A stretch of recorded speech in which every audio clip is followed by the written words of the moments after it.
तो अभी हमारा कौन सा रूल स्टार्ट हो गया? पार्ट्स ऑफ हिंदी क्या होता है? हिंदी क्या होता है?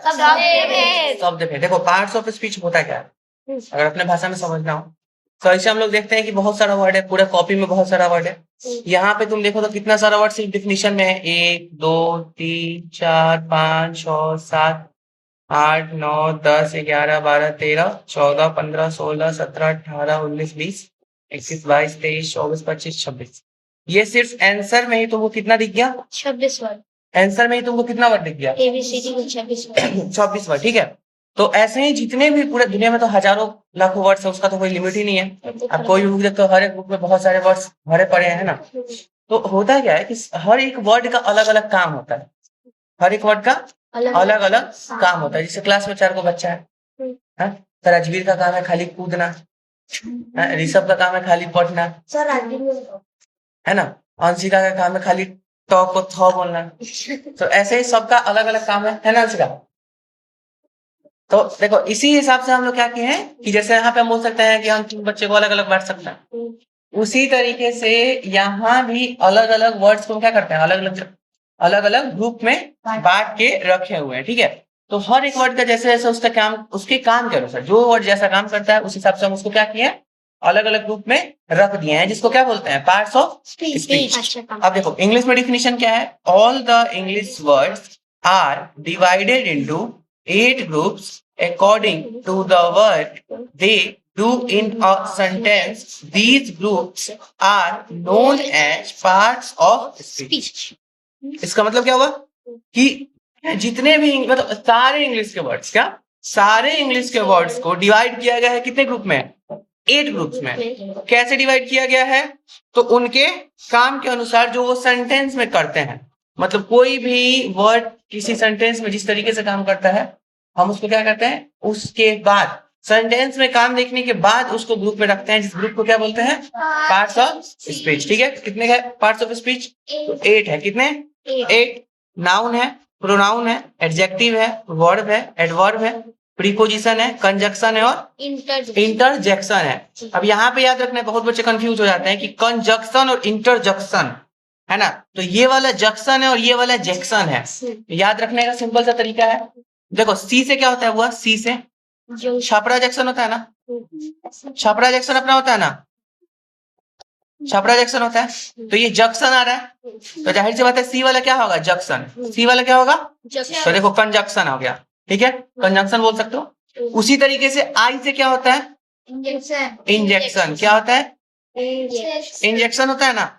तो याद रखना यहाँ जेक्शन आया तो यहाँ पे इंटर में क्या हो जाएगा, जेक्शन हो गया। ये दोनों डिफरेंस याद रहेगा, अगर कभी भूल जाओ तो इस तरीके से याद रखना है, कंफ्यूज नहीं होना है। ठीक है, और यही अब ये 8 लाइन से ही याद करना है, सबसे पहले ये, उसके बाद ये, उसके बाद ये। ठीक है, लाइन से हम लोगों को 8 पार्ट्स ऑफ स्पीच को याद रखना है। ठीक है, अब देखो सबसे पहला पार्ट्स ऑफ स्पीच में कौन सा आता है, नाउन। अब ये नाउन बहुत बड़ा है, नाउन बहुत बड़ा है, इसके काइंड्स अलग होते हैं।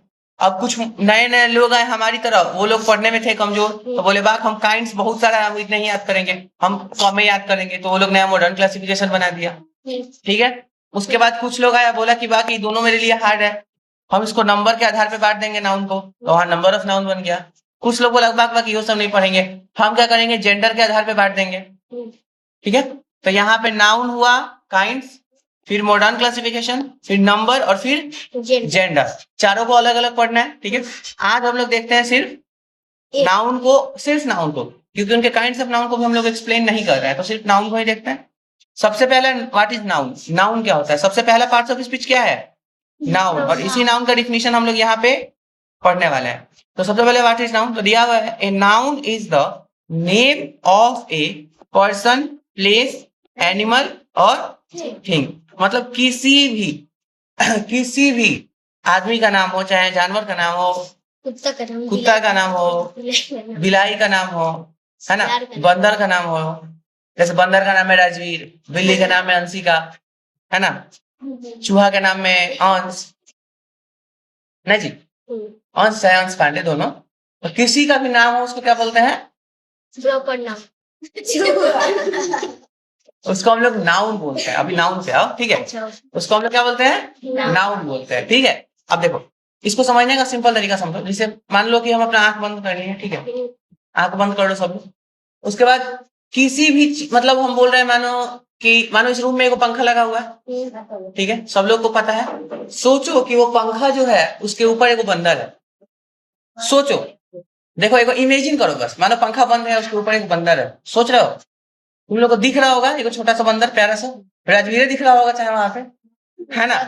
तो अब आंखें खोल लो। अब देखो सच्ची में वहां पे है क्या? नहीं है।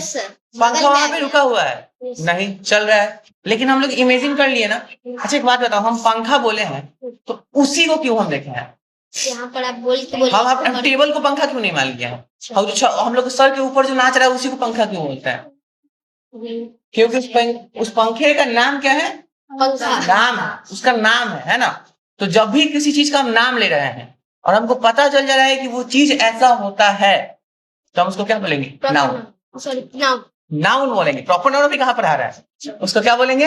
नाउन। नाउन। कोई दिक्कत इसमें? पक्का? Yes sir.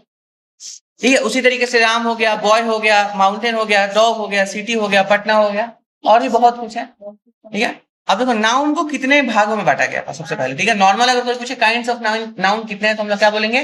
5। कितने हुआ? 5। कौन कौन? Proper noun, common noun, collective noun, material noun and abstract noun. कितने हुआ? 5। Proper noun, common noun, collective noun, material noun, abstract noun. दिख रहा है? अब देखो इन सब के बारे में हम कब से पढ़ेंगे? कल से, ठीक है। तो आज का जो होमवर्क है वो क्या है? तो आज का जो होमवर्क है वो, हाँ ठीक है, चलो पहला तो हो गया कि कंप्लीट ट्रांसलेशन। दूसरा क्या हो जाएगा? इमेजिन करके आना। दूसरा क्या हो जाएगा? सब पे 5-5 एग्जाम्पल लेके आना, याद करना है। इन सब पे 5 एग्जाम्पल, इन सब पे नोट्स 5 बनाओ। एग्जाम्पल। सबसे पहले ये वाला नोट्स बनाओ। हाँ जी, सर। हाँ जी, ये ग्रामर एंड रिमेम्बर इट। क्या करना है फिर उसको? Remember it. बस ये दोनों काम करके लाना है, ठीक है। मिलते